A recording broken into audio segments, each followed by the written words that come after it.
The symptoms from COVID-19 can linger for weeks, even after a person is discharged from the hospital.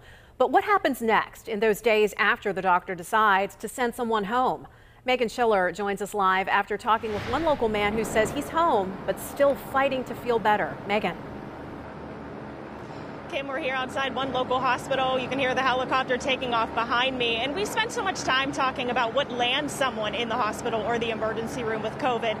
But what happens when the doctor makes the decision to send you home? You're headed home to the couch. You're really not feeling yourself, but the doctor has given you the all clear. So today I set out to answer two questions. How does a doctor make that decision? And what does the first week at home look like?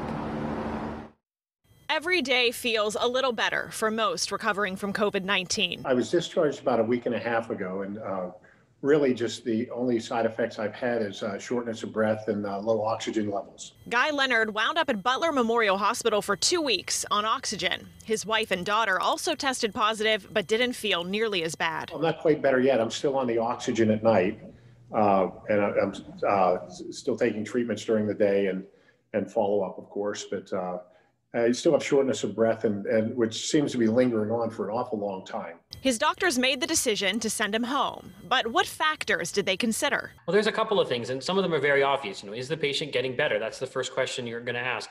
Do they still require oxygen? Are they out of the ICU? Infectious disease doctor Amesh Adalja said doctors also think about life at home. Is there someone there to help? Some hospitals will have kind of a bridge where you might have home health care visits. You might have people with a portable pulse ox. You might have text message check-ins. There's a lot of innovative ways to get people out of the hospital faster and safely. Leonard decided to try the home health care. You're well enough to go home with home health care.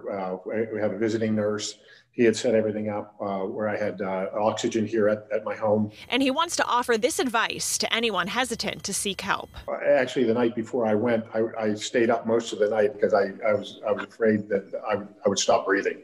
It was that bad. So when it gets to that point, when you feel short of breath and you're starting to become concerned, take action. Don't sit, don't wait it out, don't tough it out. And even once you are home, do not expect a miraculous recovery. Dr. Adalja says the whole "you'll feel better in a couple days" thing does not apply to COVID. But Dr. Adalja says if you do go home and you start to feel worse, that's when you know it's time to go back to the emergency room. Reporting live on the north side tonight, Megan Schiller, KDK News.